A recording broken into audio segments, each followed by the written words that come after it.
Hello, ഇന്ന് നമുക്ക് റവ വെച്ച് നല്ലൊരു സ്നാക്ക് ഉണ്ടാക്കിയാലോ. ആദ്യം തന്നെ റവ റോസ്റ്റ് ചെയ്ത് വെക്കാം. ആ റോസ്റ്റ് ചെയ്ത റവയിലേക്ക് ഒരു കപ്പ് പാലൊഴിച്ച് നന്നായിട്ട് വീണ്ടും ഇളക്കി കൊടുക്കാം. എന്നിട്ട് അതിലേക്ക് ഒരു നുള്ള് ഏലക്ക പൊടിച്ചത് ഇട്ട് കൊടുക്കാം. എന്നിട്ട് വീണ്ടും നന്നായിട്ട് ഇളക്കി കൊടുക്കാം.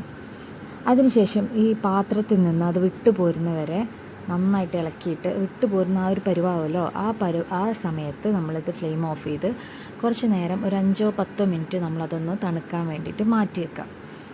അത് കഴിഞ്ഞതിന് ശേഷം അതിലേക്ക് നമ്മൾ ഒരു സ്പൂൺ നെയ്യ്, മിൽമയുടെ നെയ്യും അതുപോലെ ഒരു നുള്ളുപ്പും ബേക്കിംഗ് പൗഡർ ഉണ്ടല്ലോ, ഒരു നുള്ളു ബേക്കിംഗ് പൗഡറും അതിലേക്ക് ആഡ് ചെയ്ത് കൊടുക്കുക. അതേപോലെ തന്നെ പാൽപ്പൊടി അതിൻ്റെ ആവശ്യാനുസരണം ഇട്ട് കൊടുത്താൽ മതി. അതൊന്ന് ഒരു ടൈറ്റായി ആവുന്നവരെ ഇങ്ങനെ പാൽപ്പൊടി ഇട്ട് കൊടുക്കുക. എന്നിട്ട് നല്ല ഒന്ന് നമ്മൾ കൈ കൊണ്ട് നന്നായിട്ട് മിക്സ് ചെയ്ത് കൊടുക്കുക. എന്നിട്ട് വീണ്ടും നമ്മളത് ഷേപ്പ് ചെയ്ത് കൊടുക്കുക. നമുക്കിഷ്ടമുള്ളൊരു ഷേപ്പാക്കി മാറ്റി കൊടുക്കുക. എന്നിട്ട് നല്ല തിളച്ച എണ്ണയിലിട്ട് അത് വറുത്ത് കോരുക. അതേപോലെ നമ്മൾ അതിന് മുന്നേ ഷുഗർ സിറപ്പ് ഉണ്ടാക്കി വെക്കണേ.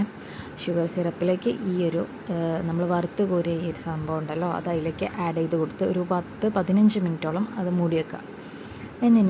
അതിന് ശേഷം ഒരു 15 മിനിറ്റ് കഴിഞ്ഞതിന് ശേഷം നമ്മളതെടുത്ത് കുറച്ച് പാൽപ്പൊടി എടുത്ത് അതിലേക്ക് അതിൻ്റെ മുകളിലേക്കൊന്ന് ഇതുപോലെ ഈ വീഡിയോയിൽ കാണുന്ന പോലെ പാൽപ്പൊടി എടുത്തിട്ട് ഒന്നൊരു ഗാർണിഷ് ചെയ്ത് കൊടുക്കുക. ഇതുപോലെ മിക്സ് ചെയ്ത് കൊടുക്കുക. അപ്പോൾ സംഗതി റെഡി ആയിട്ടുണ്ട്. പിന്നെ കുറച്ച് കഴിഞ്ഞ് മക്കൾക്ക് ഇത് സെർവ് ചെയ്ത് കൊടുക്കാവുന്നതാണ്. വീഡിയോ ഇഷ്ടപ്പെട്ട ലൈക്ക് ചെയ്യാനും ഷെയർ ചെയ്യാനും സബ്സ്ക്രൈബ് ചെയ്യാനും മറക്കല്ലേ.